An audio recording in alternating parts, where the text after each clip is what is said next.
This is the Chinese heavy tank, the WZ-113, a vehicle which is fantastic in certain aspects like damage per minute and straight line speed, but as well terrible, just absolutely horrific in other aspects like upper plate armor and the terrible traverse speed it does carry. In today's video, we are going to be playing in this tank live, talking about the strengths, the weaknesses, and everything else you need to know about the vehicle. So, without further ado, let's get straight into some gameplay while I do talk about the tank.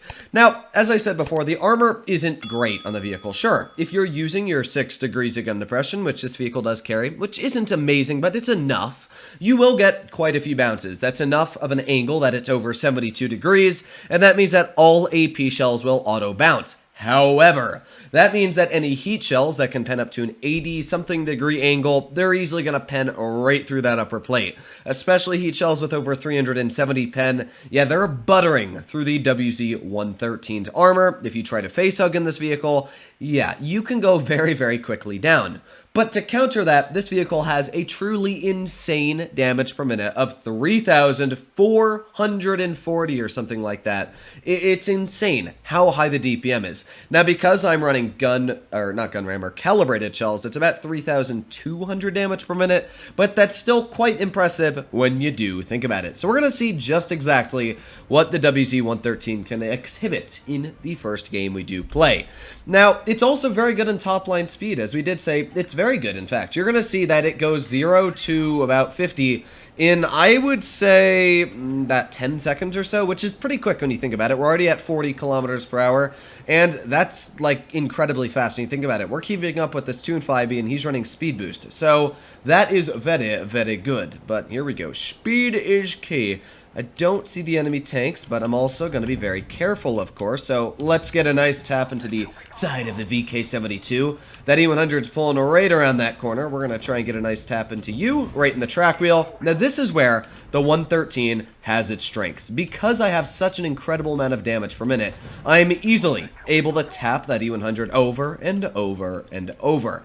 Now, I don't want to expose my weak armor. Oh, I thought we were going to be able to get another shell out into that guy, but that's all fine and dandy because we can get a nice tap into you. Now, you might wonder how the heck that girl shot me, because on my screen, it looked like I was pretty well covered from the enemy team. Well, it turns out, and there's another perfect example, that the side of this tank sticks out a huge freaking amount compared to the actual tank, which means that when you don't think you're exposing your armor, you actually are. It's a huge weakness this vehicle carries, and it's one of the parts that I don't enjoy about the WZ-113 is how far back the turret is actually mounted. In fact, for anybody that doesn't know, this tank is actually rear-turreted technically. The turret is, if you look at it on this angle, the turret's closer to the rear of the vehicle than actually to the front. So yeah, you do got to be very careful when you are poking vehicles. But in this scenario here, say goodbye. Oh, maybe not. Maybe don't say goodbye yet, but we are going to try and get some pretty beefy shells out. There you go. Nice tap into the Grill 15. With that, we're already sitting over 3,000 damage, and well, we're just going to roll over this corner and see if we can get out that last bit of damage on the enemy team. So here we go. We got that Grill right over here. Let's get a nice tap into him. Thank you very much. And now we're going to put on our adrenaline and see if we can get some shells into the Sheridan. The other disadvantage of this vehicle is that traverse speed. You can see this is me fully traversing. That is slow. You don't want to traverse speed that bad, but that's one of the issues this vehicle does have. If you're being flanked by medium tanks, or let's say a pesky Sheridan decides to get on your side, well, yeah, you're going to be in for one tough trip. But overall, the first game we played was 4,406 damage, which is pretty dang deadly. You can see with gun rammer on, as I said, it's about 3,440 DPM. It's actually insane. Even with calibrated, we're sitting at 3,200 damage per minute. You've got fantastic penetration with it, 369 millimeters of premium pen. Although, while the premium may sound okay, I mean not the premium, while the standard at 268 may sound okay, because it is APCR shells, you will struggle on a lot of angled plates like E100s if they're angling, or an E75, another good example. All the German super heavies, if they just angle it slightly, your APCR shells will actually be very troll if they're going to penetrate the lower plate. So because of that, I would suggest to run calibrated first of all. It's going to big a huge huge difference on the APCR and heat. But as well, when you're aiming at lower plates that are kind of red, APCR is notorious for bouncing, so load the gold. That is my advice, especially that's why they gave this tank more shell capacity. Now, the average damage at 420 is actually really, really nice and beefy. When you think about it, the only other vehicles that are at like 420 would be the IS Series 122mm. But that's a pretty slow reload. It's 2600 DPM. This vehicle's got 600 more damage per minute. That's a shell and a half you're getting out extra with this vehicle compared to a vehicle like the IS-4. You out-reload a tank like the T110E5 even though you have more damage per shot. That is how incredible the DPM is. But, as you did see, because this vehicle's turret is basically in the middle of the tank, it's a very uncomfortable situation because if you try poking a corner, well, look at where your gun is if you poke the corner, and look at where your hull is. You're easily getting shot in the side of the tank because it's such a large target, and that's not good. You obviously don't want your vehicle exposed for all of that time. Now, we do have the 113 that pushed right there. We've also got the grill, but thankfully the grill did end up bouncing me. We've just got to push straight up on here, and perfect. That's exactly what I want. Maybe we can get a shell into the side. That's big rips for this tank there. It is a very meh gun, should I say, where it is accurate for certain aspects, but at the same time, it's very inaccurate for others. And that right there was a perfect example to show, where the 113 will overexpose its armor when you don't think you are. So this guy might not understand that his frontal plate is long, and because of that, he's going to get tapped every single time. Now the Kron, because he's looking down on my upper plate, oh boy, this is not good for my tank. I'm just going to put it like that. Now hopefully we can get some shells out here. We've got that 113 and ooh mama. There you go, another nice tap. He shouldn't be able to pen me, so we're doing pretty solid right now. We've gotten a couple shells out already on the enemy team, and what I'm actually going to do is I'm going to big brain this. I'm going to back up and maybe get some shells into the rear of these guys. I'm going to start ignoring that Karanvang, and I'm going to see if we can get shells into the rear of the Yoan tanks, because I think that's going to be much more beneficial to the team. Let's get it. Oh, wow. Thank you for the weird, wonderful shot there, Wargaming. I don't really know what the heck that was, but let's try one more shell. Bip. There you go. There's a better tap for 447 into the side of you. We do have that 113, but yeah, he's really not standing much of a chance at this point. We can just load an HE shell and boop. There you go. We did not get that kill, actually, but you know what? This is a pretty easy game. 4005's pushing up. With that, the E5's basically taken out, and yeah, this poor old Kron, he's about to get DPM to death by me in the 4005. So let's give this guy a little ram. Hello, comrade, how you doing? Do you like big damage? And bip. There you go. So, while this game wasn't the most damage, I didn't have the best of scenarios to show you the damage of the 113. It's a very interesting tank. That's how I want to put it. That was actually a pretty solid game still, 2,958.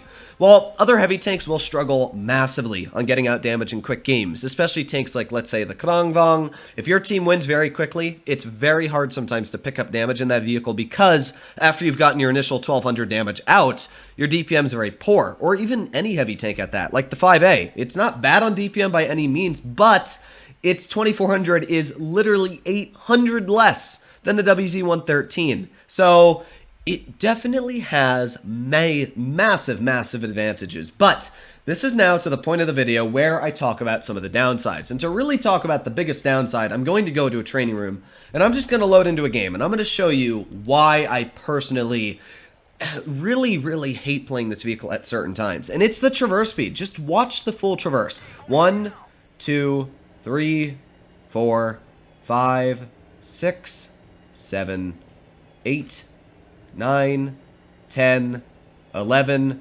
12, 13 seconds to make a full rotation. That is insane. 13 seconds to make a full rotation with this vehicle. Now, sure, you could say the turret goes as well, but look at how slow the turret is. It is so slow. You can sit here and wait and wait and wait. That's the biggest issue with this tank, is if there's a medium tank that gets on your side, the amount of time it would take you to try and catch him with this vehicle, it's impossible. You can see just how slow it is. If this was a bat chat, yeah, you're getting circled all day, every day.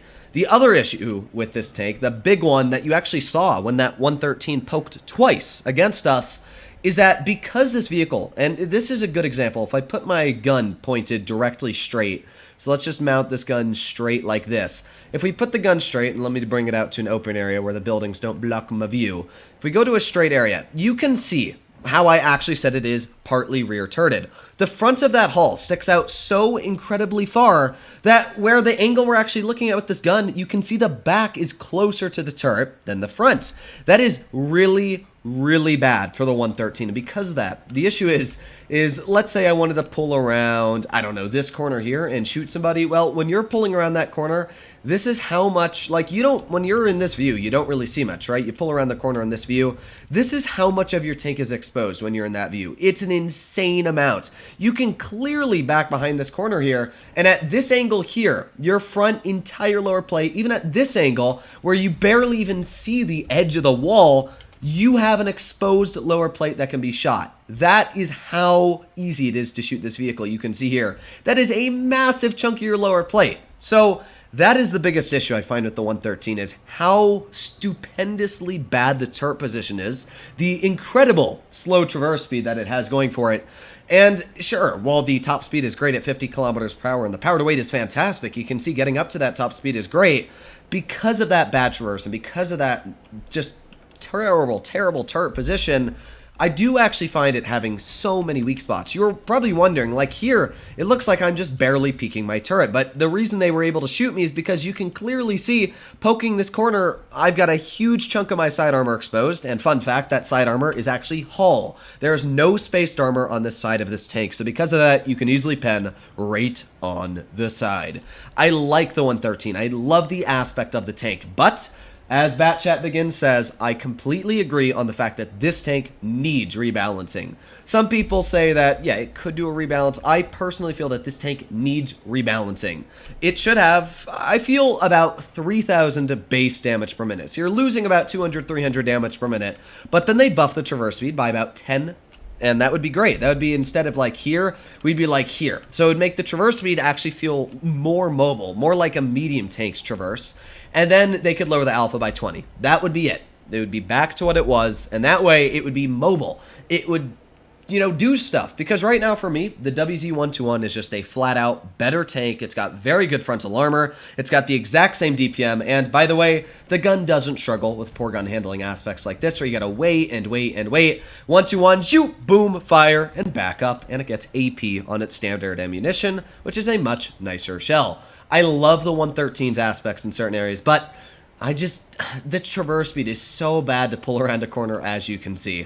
Hopefully, all of you enjoyed today's video. If you would like to grind this tank, I would actually say it is a pretty good line to grind, but it does come with huge weaknesses. That upper plate is only about 260 thick, which means any premium shells are going through it. The side armor, as I said, is not spaced, which means if you over-angle the sides, you will be penned. Not only that, but as I showed you some of the issues with the traverse speed, it's not an easy tank to play. Sure, it's got insane DPM, but there's a reason why it has such a high damage per minute value behind it, and also why it's not one of the most ground vehicles in the game. I would suggest to grind it though. If this is a vehicle that appeals to you, that high top speed and insane DPM, then it is a pretty good tank, and it really knows how to show who's boss. When you're fighting those big German super heavies, this tank incredibly rips into them like none other. Hopefully you enjoyed today's video. If you want to see more like it, please consider smashing that subscribe button down below. Other than that, stay happy, stay healthy, and I'll be seeing you in the next one. Bye-bye!